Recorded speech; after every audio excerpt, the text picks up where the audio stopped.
Good morning or good afternoon, according to your time zone. I'm Dimitrios Goulis, a reproductive endocrinologist from Greece, and currently the president of the European Menopause and Andropause Society, the EMAS. It's my pleasure to welcome you to this EMAS roundtable on hot issues on menopause. Indeed, today we will discuss three very important topics. The first has to do with pathophysiology.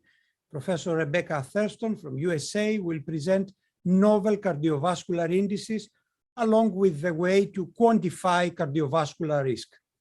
The second has to do with safety. Dr. Antonina Smetnik from the Russia Federation will present us an update on menopausal hormone therapy and breast safety.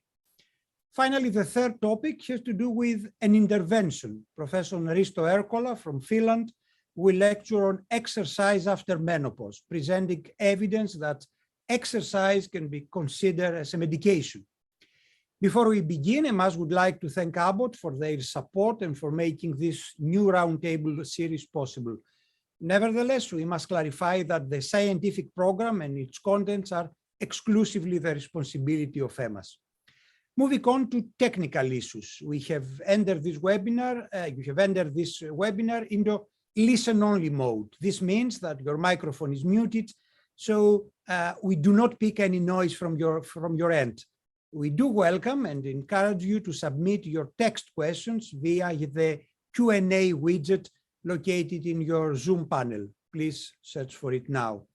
You can enter your questions at any time, and we will read and discuss them during the end of this webinar. On top of English, this event is translated, and you can choose one of the following languages. It's Chinese, that is Mandarin, Spanish, Portuguese, or Russian. You may select the language by clicking on the interpretation widget that you will find in your Zoom panel. Finally, I remind you that we are recording today's webinar, and as usual, it will be accessible on the EMAS website. So it's my great pleasure to present you Professor Rebecca Thurston. Professor Thurston is the Pittsburgh Foundation Chair in Women's Health and Dementia and Professor of Psychiatry, Clinical and Translational Science, Epidemiology and Psychology at the University of Pittsburgh. She is currently the Director of the Women's Biobehavioral Health Program and the Training Director of the Cardiovascular Behavioral Medicine Research Training Program. So I think she is the most suitable colleague to discuss with us the novel cardiovascular indices. Rebecca. Thank you so much for having me. I very much appreciate the opportunity to speak with you all. So I will go ahead and share my slides. Let's see how this goes. Okay. Okay. Okay. So, all right. Okay. All right. So I'm going to be talking to you about novel menopause-related risk factors for cardiovascular disease. And let me do some, here we are. This work is funded by the National Institutes of Health here in the United States. And here are my disclosures. So the menopause transition, as many of us know, is a universal transition that all women will go through who live long enough, accompanied by pronounced menstrual cycle changes, hormonal changes, symptoms such as sleep problems and vasomotor symptoms and mood changes, all of which have implications for women's health. Now, cardiovascular disease is a leading cause of death among women worldwide. And the menopause transition is important for women's cardiovascular health. So the menopause transition occurs directly before the onset of clinical cardiovascular disease in women. So many clinical cardiovascular disease events, particularly myocardial infarctions, occur later in women than among men. On average, about 10 years, although that is narrowing a bit. But these events are relatively rare premenopausally among non-diabetic women, but risk accelerates during the peri and postmenopausal period, such that cardiovascular disease risk ultimately matches that of men later in life. And so menopause has been seen as a time of accelerating cardiovascular disease risk above and beyond chronologic aging alone. So here is some data to bear upon that question. So we are looking at the progression of carotid atherosclerosis over the menopause transition. So we have our various menopause stages here on the x-axis, IMT progression. So IMT being a measure of carotid atherosclerosis. And these are serial measurements of carotid intermediate thickness among participants in this SWAN study. And so what we're seeing here is that we have accelerated increases in carotid atherosclerosis associated with the late perimenopausal period relative to the premenopause. And this is adjusted for age. So really underscoring the importance of the menopause transition for women's cardiovascular health beyond aging alone. These are data also from SWAN indicating increases in carotid femoral pulse wave velocity. So that's a measure of carotid stiffness or carotid femoral vascular stiffness more broadly. This is important to the pathophysiology of cardiovascular disease. And what we really see is this inflection point. So in the x-axis is years before and after the final menstrual period, which is how we anchor things relative to ovarian aging or reproductive aging as opposed to chronologic aging. And this inflection point you see at -1 to +1 years before and after the final menstrual period indicates an important role for ovarian aging, again, above and beyond chronologic aging alone. We also see a similar inflection point in the incidence of metabolic syndrome over the course of the menopause transition. And similarly, we also see a similar pattern when it comes to LDL cholesterol. So important changes in women's cardiovascular health associated with menopause specifically. So what is going on during the menopause transition? Now, historically, we have attributed these changes to hormone changes. And I'm not going to go deeply into the hormone data right now, but the summary I could say of this is that these hormonal changes are important, the declines in estradiol, the increases in FSH, but it's not a very strong signal. These endogenous hormone changes matter, but they are not the whole story. So we've really looked at other novel menopause-related factors that may be related to women's cardiovascular health. And so we started with vasomotor symptoms. So vasomotor symptoms, these are our hot flashes and night sweats, experienced by upwards of 70% of women during the menopause transition. For a third of women, they're very frequent or severe.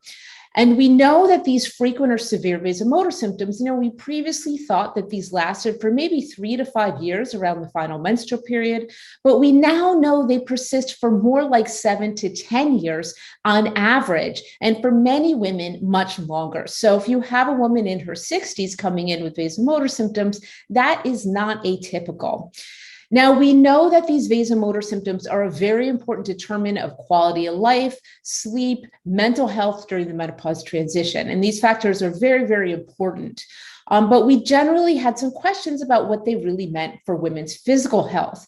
And a couple of our large hormone therapy trials, such as the Women's Health Initiative and HER studies, these started to point to potential differences among women with vasomotor symptoms from a cardiovascular perspective. So we really did a focused question about what do these vasomotor symptoms mean for women's cardiovascular health, if anything. So we began asking this question in the context of the study of women's health across the nation, or SWAN. SWAN is a large longitudinal study of the menopause transition here in the United States.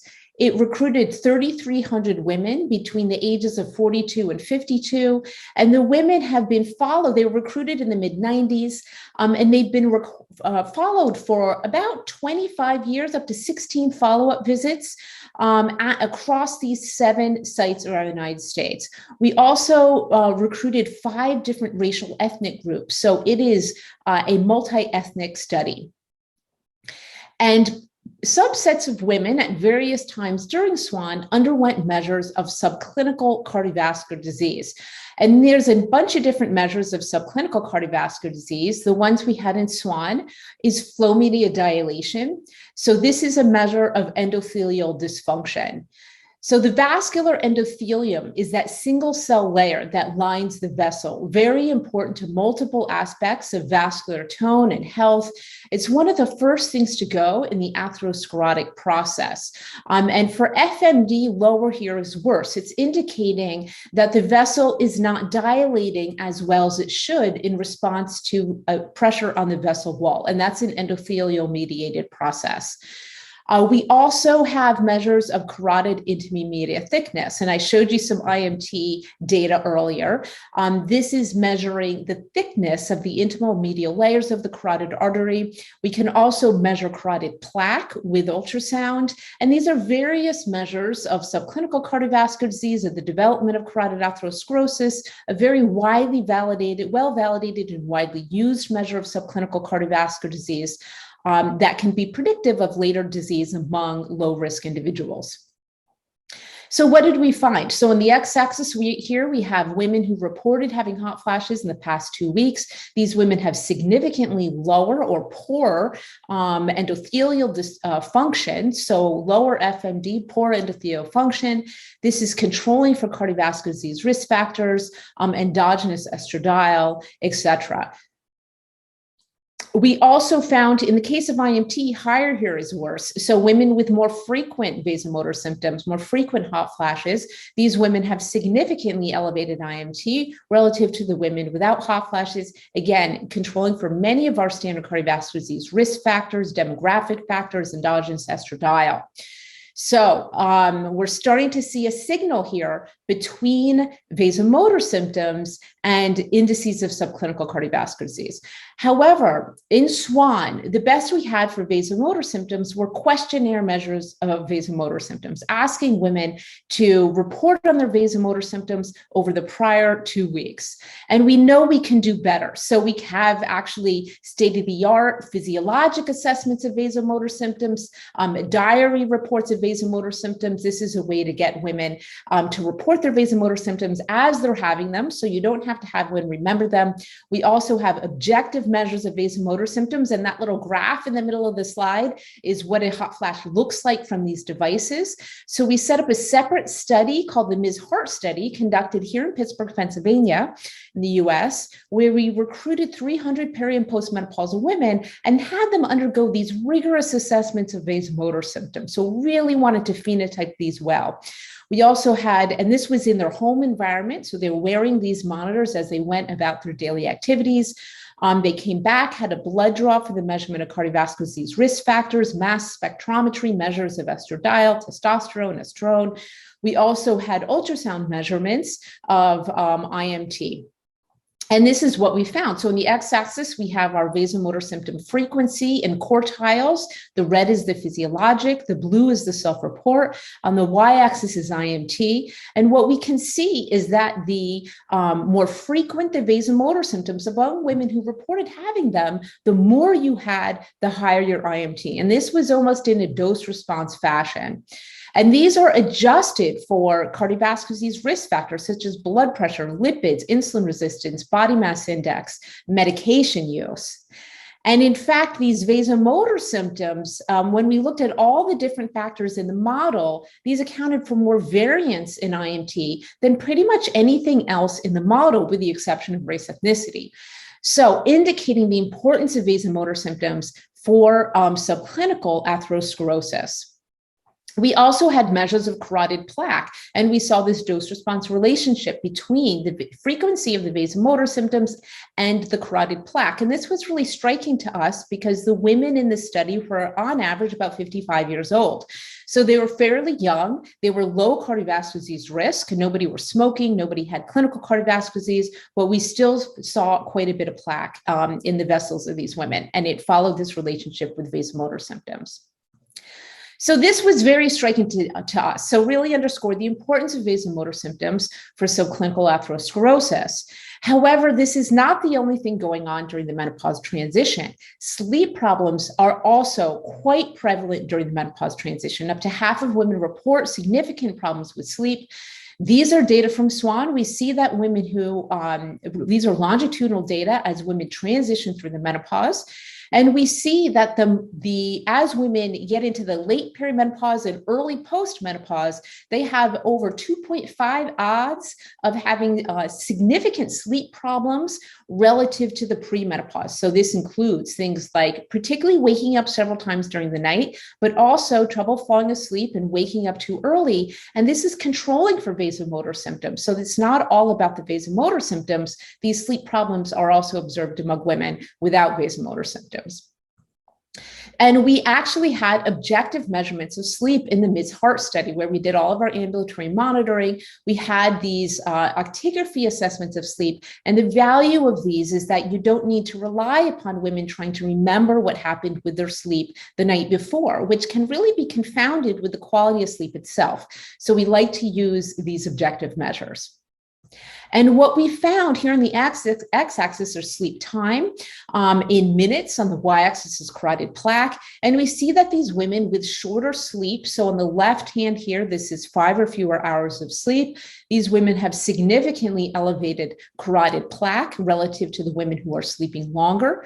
It follows almost a dose-response relationship here.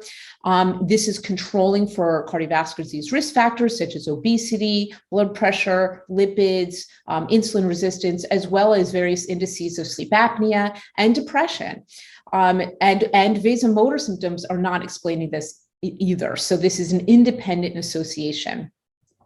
We also see measurements of sleep efficiency. So this is really how fragmented is your sleep over the course of the night, associated with higher circulating inflammation, as well as blood-based markers of endothelial dysfunction. So interleukin-6 and von Willebrand factor elevated among women who have less efficient sleep. Again, controlling for things like body mass index, race, ethnicity, age, etc., sleep apnea risk.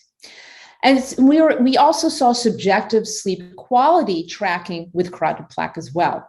So we were very interested in these associations, looked very closely at any role that vasomotor symptoms would play in these, because many of these women attributed their wakings during the night to vasomotor symptoms. Again, however, controlling for vasomotor symptoms did not explain these associations, but we did see an interaction between vasomotor symptoms and the sleep time, such that women with shorter sleep time and above the median number of sleep vasomotor symptoms, so this are 2 or more overnight, these women seem to have the highest carotid atherosclerosis relative to the other group. So there was a bit of a signal here for potential synergy between vasomotor symptoms and sleep time. Okay, so what are we doing now? So we are now toggling back to thinking about cardiovascular disease events. This includes myocardial infarctions, stroke, revascularization, cardiovascular disease mortality, because arguably this is the most clinically significant outcome. And now when we're thinking about finding relationships between menopause-related factors, which happen in the 40s and 50s, typically that's when they peak, and cardiovascular disease events, which typically happen in women's 70s and beyond, we really need these extended follow-up times that bridge midlife and early old age. And this is what we had in the SWAN study. So now we're going back to SWAN, and we looked at whether these vasomotor symptoms were associated with cardiovascular disease events. And this is what we found. So women with more frequent vasomotor symptoms at baseline, so when women were between the ages of 42 and 52, if they were having 6 or more days in the past 2 weeks having vasomotor symptoms, that's essentially every other day, these women have significantly elevated risk of a cardiovascular disease events in the subsequent 20 years. And this is a hazard ratio of about 1.6 to 1.8, depending on your covariates. You can adjust for things like cardiovascular disease risk factors, as well as endogenous estradiol. So again, it's not all about estrogen. We also saw women with more persistent vasomotor symptoms over the course of the SWAN study. If you're reporting these frequent vasomotor symptoms at over a third of the visits that when you attended your SWAN visits, these women had, again, significantly elevated risk of cardiovascular disease events in the subsequent 20 years.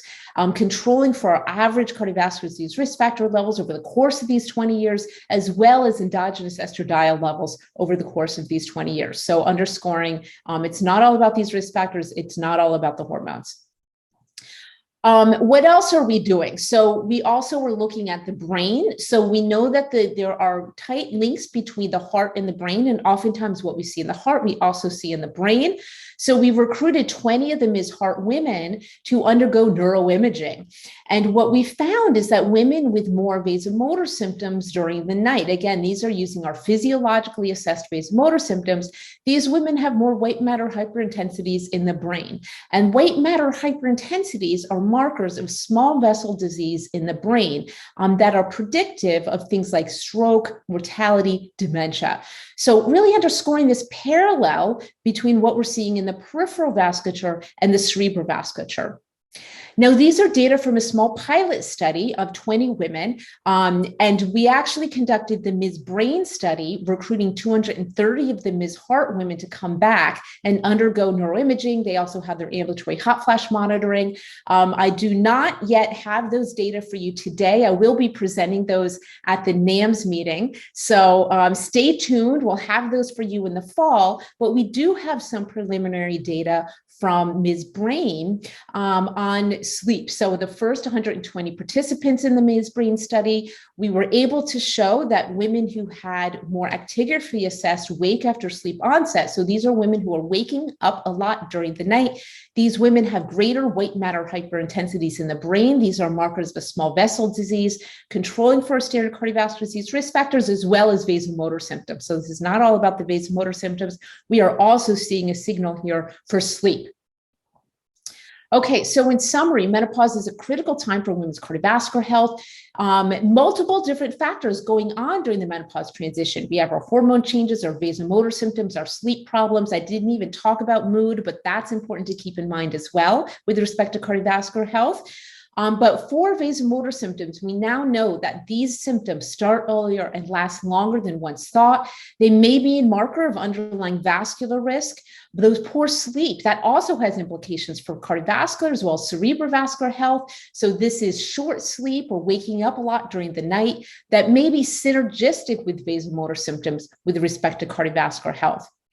So the implication of this work, this frequent or persistent vasomotor symptoms may be a marker of cardiovascular disease risk. Now, we do not know yet whether treating the vasomotor symptoms will reduce cardiovascular disease risk as we age. We have not yet conducted those clinical trials, and we really hope to do so in the not too distant future. But it can at least point to these women at midlife who do appear to be at elevated cardiovascular risk in the subsequent 20 years, meriting potential increased surveillance and cardiovascular risk factor reduction to make sure that we are doing everything we can to lower these women's cardiovascular risk. Poor sleep during midlife is also critical. This is so important for mental health, for cognition, for quality of life, but also potentially for cardiovascular health. And I would say we have become, in some corners, we tend to think that we should just suffer through this poor sleep during midlife, but really, I would say this requires clinical attention. Let's make sure we're getting this poor sleep treated, if nothing else, to improve their quality of life and mood, but also potential cardiovascular health. And all of this is with the goal of improving women's health as they age. Thank you so much. Thank you very much, Rebecca, for this very concise. Sorry, I have to start my video. So thank you very much, Rebecca, for this very concise, informative, and educational lecture. The SWAN study conducted by you and your colleagues have made us wiser, all of us. So thank you very much for this as well. Thank you. Dr. Antonina Smetnik is head of the Department of Gynecological Endocrinology of the National Medical Research Center for Obstetrics, Gynecology, and Perinatology at the Ministry of Healthcare of the Russian Federation in Moscow. She is the current president of the Russian Menopause Society and, of course, a board member of the European Menopause and Andropause Society.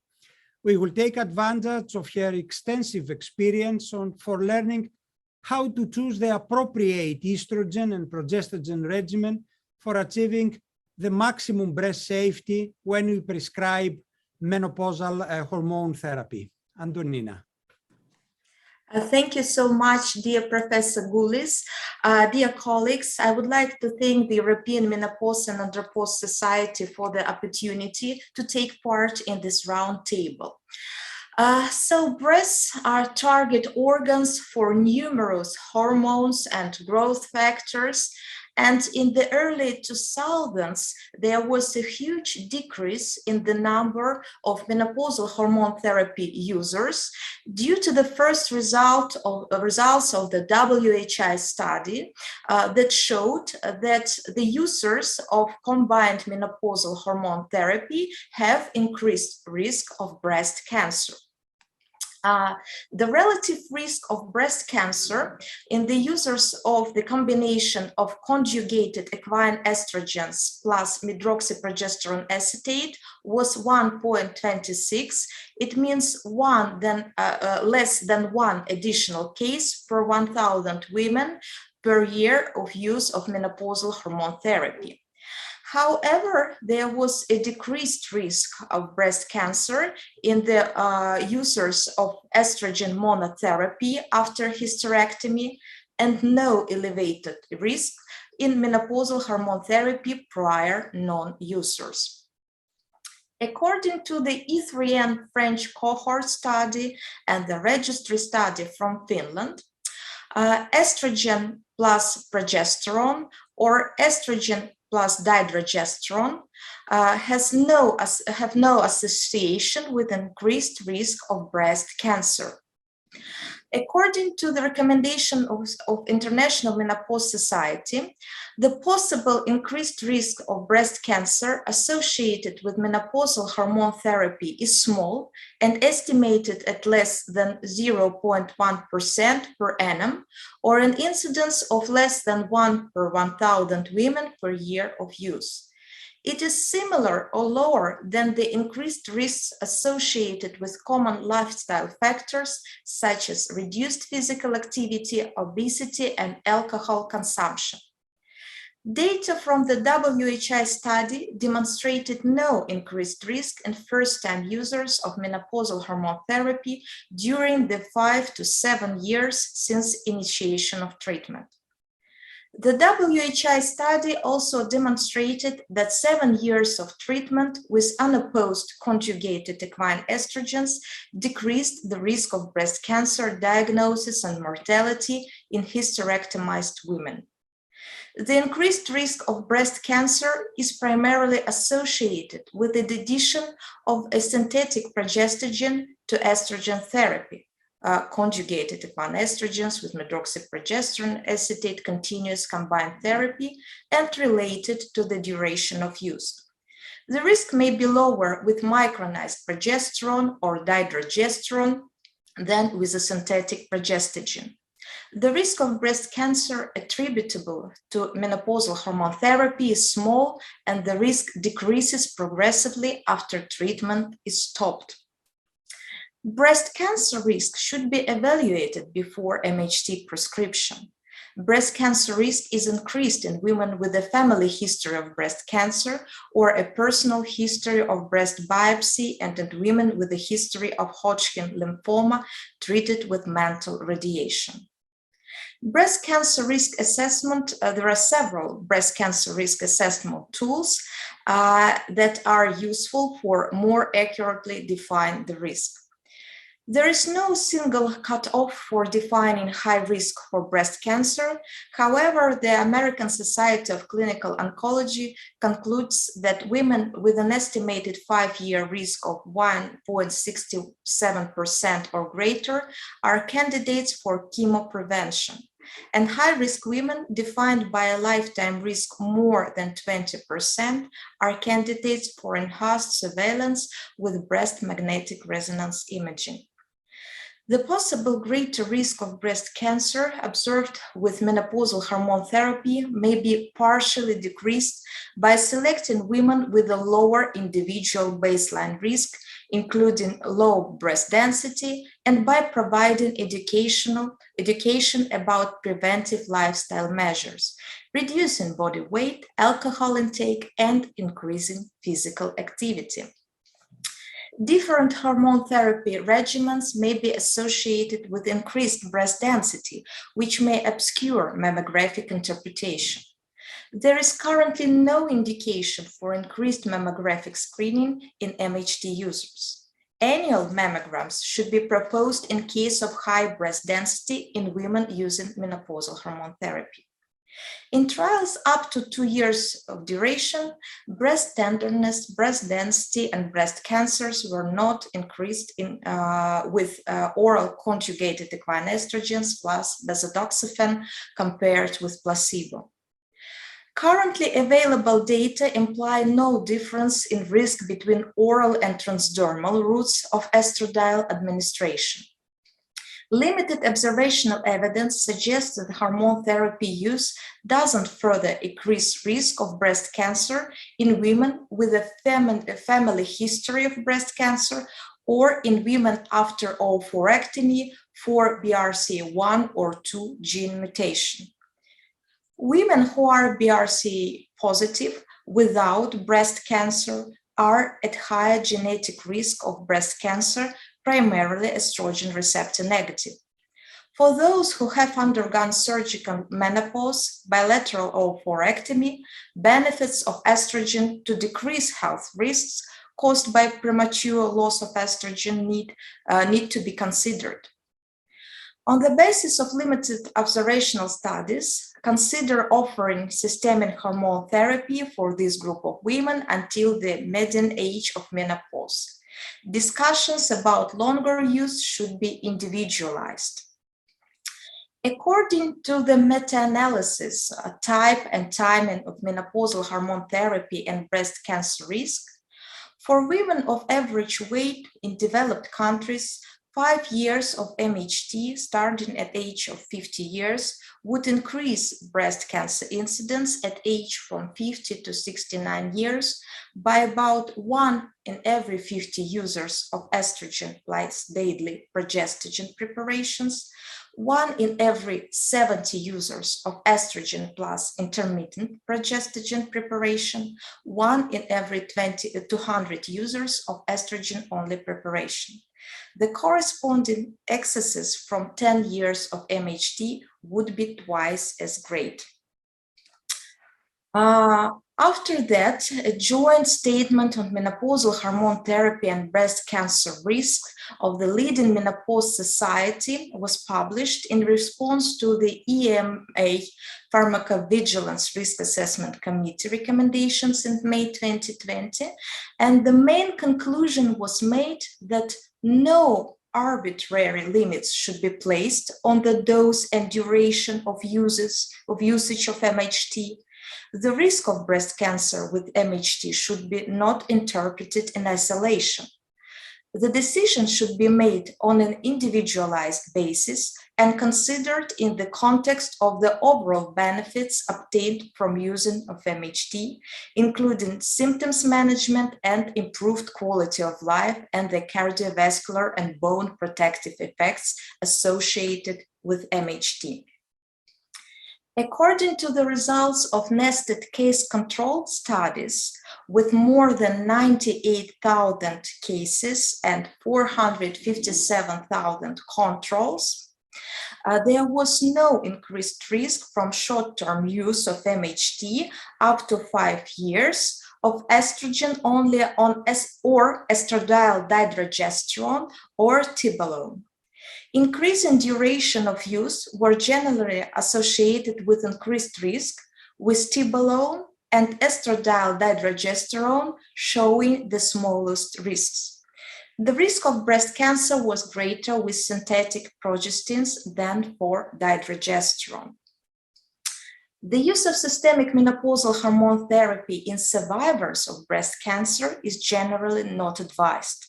Observational studies and randomized trials report both neutral effects and increased risk of breast cancer recurrence. For survivors of breast cancer, decisions about systemic or low-dose vaginal hormone therapy should be made for compelling reasons after non-hormone or complementary options have been unsuccessful and after detailed counseling with shared decision-making in conjunction with an oncologist. Treatment of genitourinary syndrome of menopause in women with breast cancer can be complicated by adjuvant treatment, which lower estrogen concentrations or antagonize estrogen effects, product labeling, limited clinical trial data in patients with breast cancer or survivors, and absence of agreement between the oncology community and other practitioners involved in genitourinary or sexual health care. For persistent symptoms, according to the North American Menopause Society position statements, other therapies may be beneficial, including topical lidocaine, low-dose vaginal estrogen therapy, vaginal DHEA, ospemifene, and vaginal energy-based therapies. For women with breast cancer, low-dose vaginal estrogen therapy is contraindicated according to the FDA class labeling. However, off-label use of several products may be acceptable because of their very low systemic absorption. Thank you for your attention.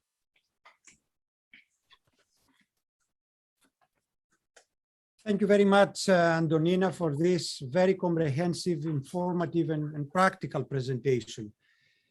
Dear colleagues, I must thank our invited speakers as they clarified many issues regarding the cardiovascular risks, the prescription of the most suitable regimen for achieving the maximum breast safety, and the emerging role of exercise. Discuss this as well. Nevertheless, good lectures always provoke questions. So we are waiting for yours. Please use the Q&A widget located in your Zoom panel. As you prepare your question, one colleague from the EMAS Junior Mentorship Program, that is a program that aims to develop the careers of young fellows. That's Dr.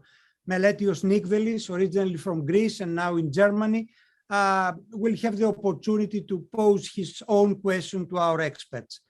Mel, would you like to clarify some issues with our lecturers? Yes, of course. First of all, hello from Germany. The meeting was very nice, as always.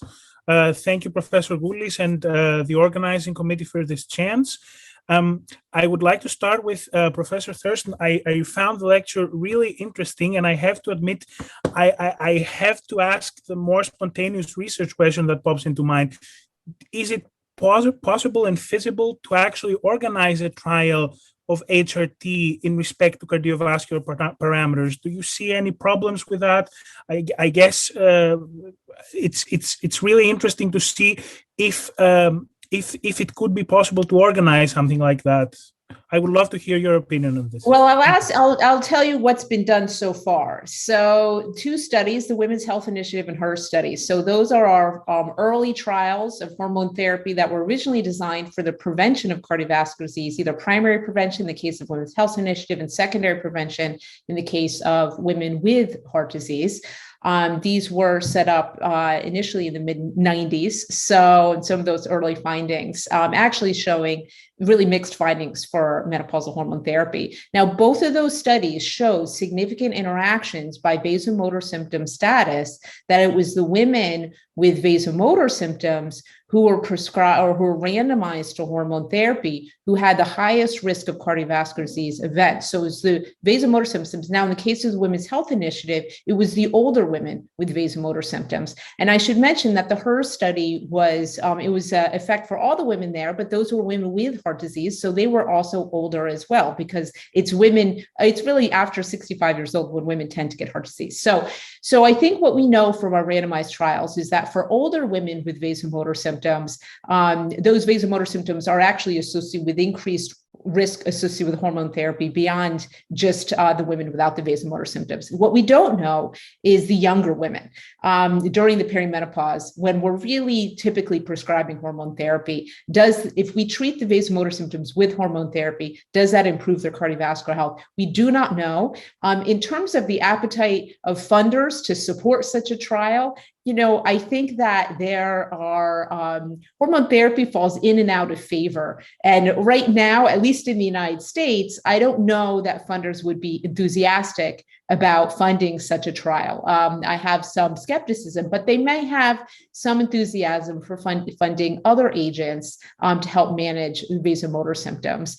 It's complicated too to set up such a trial because hormone therapy has a direct effect on the vasculature. So to attribute the changes to the treatment of the vasomotor symptoms from an interpretive standpoint, it becomes very difficult. So it's worth doing, I think, but I think one has to think very carefully about how to interpret any effects that are observed, that it's really about treating the vasomotor symptoms as opposed to the direct effect of the hormone therapy on the vasculature. Thank you so much. I understand what you are telling me, and I think that it's really interesting in terms of the interpretation challenges you mentioned. Thank you. Thank you very much. Melo, would you like to ask something to Professor Smetnik? Yes. So I think that the horizon was expanded after listening about cardiovascular health. We go to the field of breast health. I mean, everybody was probably shocked or at least reacted to the Lancet meta-analysis that came up about 2 years ago, basically showing that the risk is increased. I have a practical question, but I also have a little bit more philosophical question. So first, a lot of colleagues would probably ask, is there any need to start screening for breast diseases some years later in relation to starting HRT? So do women need to have any examinations done before starting HRT? And the second one is, how would you interpreting the findings so far? I mean, I understood from your presentation that it does need an individualized approach, and the essential point is just calculating the risk a woman has for breast cancer in order to help her with menopause as well, because just denying women their chances of managing menopause is also a severe problem in terms of quality of life and everything, which needs to be taken into consideration when the risk of breast cancer is given. Thank you. Thank you so much for your questions. So if we are speaking about the frequency of mammograms, according to the recommendations of the International Menopause Society, we do not need to enhance the frequency of mammograms for those women who are taking menopausal hormone therapy, with an exception of women who have the increased breast density. In this group of women, the annual mammograms would be preferable. And of course, before we start menopausal hormone therapy, we should assess the risk of breast cancer. We should assess the results of mammograms. If we have some doubts, maybe we should do as well breast ultrasound examination. And also we need to talk about family history of breast cancer or any personal history of breast biopsy and the results of breast biopsy. Of course, we should talk about the measures, lifestyle measures also that could reduce the risk of breast cancer, reducing the weight, reducing the alcohol consumption, and increase the physical activity. And after that, we should assure the woman that she will be at constant control. Every year we will meet and assess the risk-benefit ratio, and then decide if we continue with menopausal hormone therapy or we stop. And of course, we need to choose those combinations of menopausal hormone therapy that have been shown to have the less risk of breast cancer. Thank you. Thank you for your answer. Thank you as well, Antonina. We are going to the questions from our audience, and the first is probably for you, Rebecca. You've already discussed the possible effect of HRT in women with vasomotor symptoms, but we have the opposite questions about sleep. So could you recommend to use HRT or estrogen alone therapy when sleep disorders are persistent during early menopausal transition? So hormone therapy is not necessarily recommended for sleep problems in and of themselves. If a woman is having a lot of vasomotor symptoms that she's suffering from, that would be a symptomatic woman who'd be eligible for hormone therapy. However, what I would do for sleep, so if somebody presented with sleep problems, there's a couple things I would do first. One, assess other sleep problems. So sleep apnea, restless leg syndrome.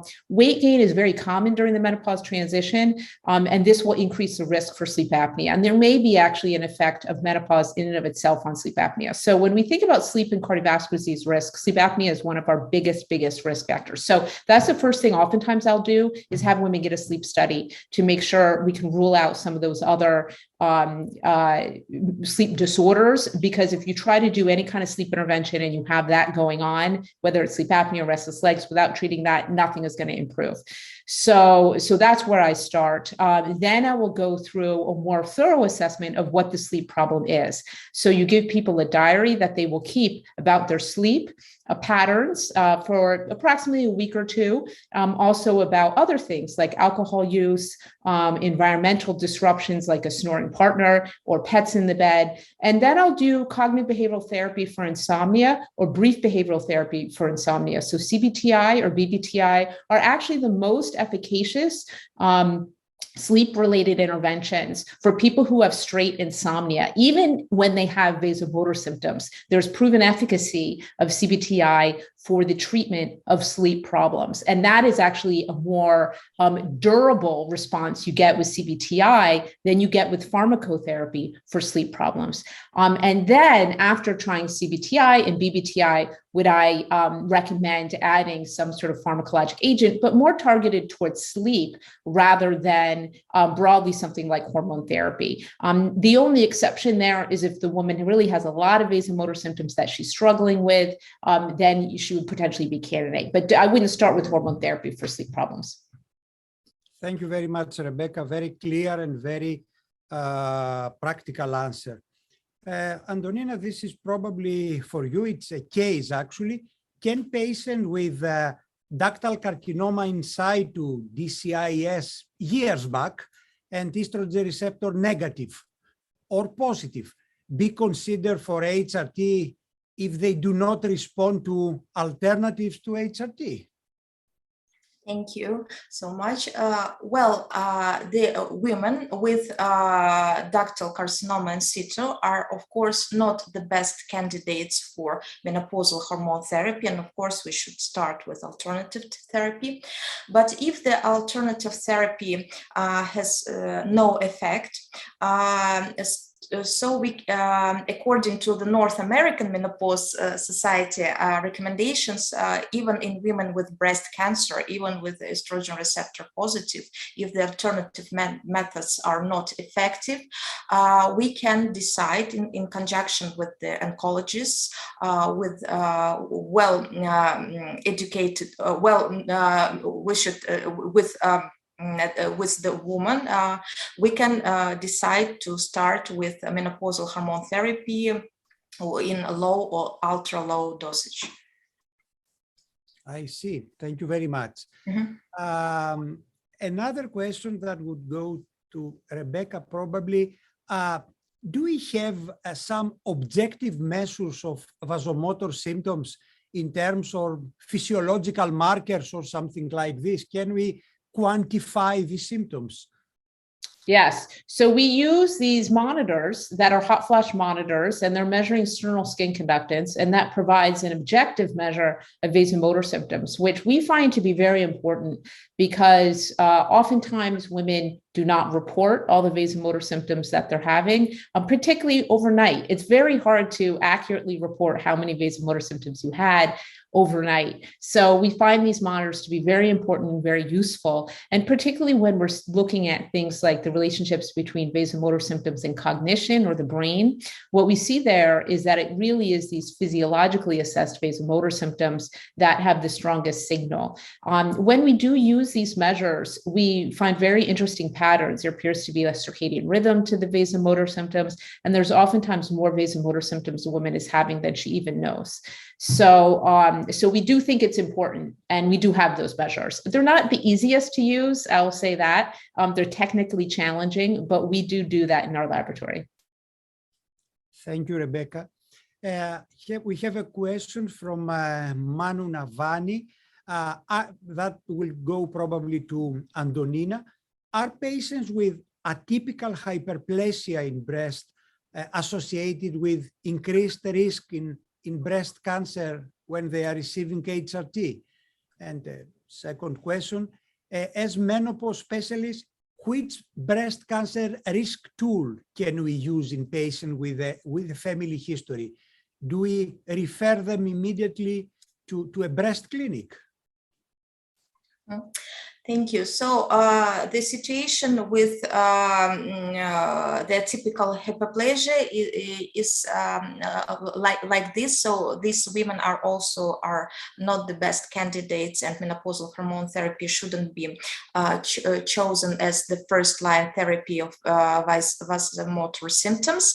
However, if the non-hormonal options are not effective, we can decide with the oncologist maybe for a short-term course of low-dose or ultra-low dose menopausal hormone therapy. And the second question, which tools we can use? We can use the Gale model and other models, Tyrer-Cuzick and others. And if we see that the patient has a strong family history, I mean 2 or more relatives of first grade with breast cancer, we can decide to test them for BRCA1 and 2 mutations, and if this diagnose, we find these mutations, then we should decide if we should perform a risk-reducing bilateral oophorectomy. In these women, there are some criteria for this manipulation, and after that, if the breasts are intact, we can start menopausal hormone therapy, because at this time we are speaking about premature menopause, and this has some risks for long-term risks for women's health. And in these women, we can decide for menopausal hormone therapy, and of course under precise surveillance. Thank you very much, Antonina. We are approaching the end of this session.